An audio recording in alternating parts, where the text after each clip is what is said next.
Maria, som unes alumnes de primer de batxillerat escènic que avui estem a l'Estuc de Sabadell. Per informar-nos sobre el projecte d'Udaprint. En quin moment vau decidir crear-lo?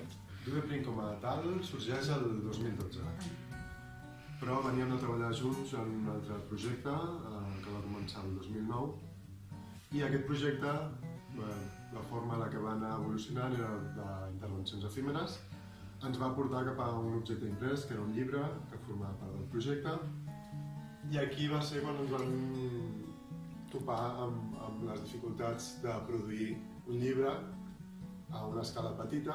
De què tracta el projecte i què és la risografia? Para nuestros proyectos y también para otra gente. Y entonces un poco de esta experiencia de trabajar con esta técnica nos surgieron como algunas cuestiones, que es lo que estamos trabajando aquí, que es un poco el lugar que ocupa nuestro cuerpo en los procesos y también cómo a veces se tiende a eliminar los cuerpos que habitan estos procesos.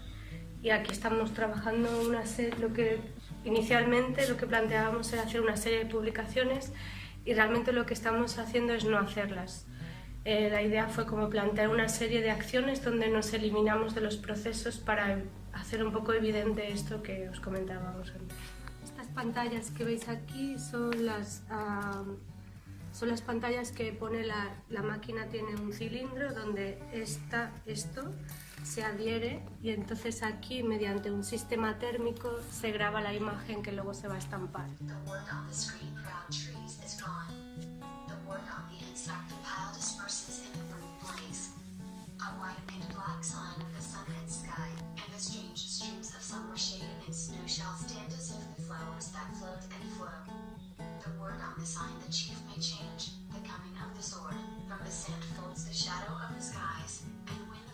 On the water.